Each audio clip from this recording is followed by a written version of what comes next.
Ahoy, shipmates! We've got another crop circle, and this one is very peculiar indeed. Not quite sure what's going on with this design.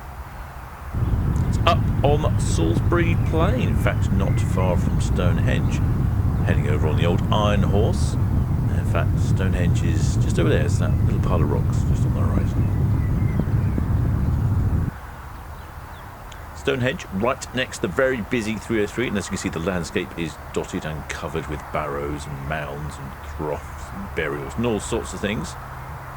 There is Stonehenge in all its glory, what I consider to be an extraterrestrial transmitter receiver. But something must be going on. Maybe it's half term in Beetlejuice, or perhaps the aliens have been at the cider, because there's definitely something very peculiar in the fields around Stonehenge.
Well, hope you enjoyed that one, shipmates. Till next time.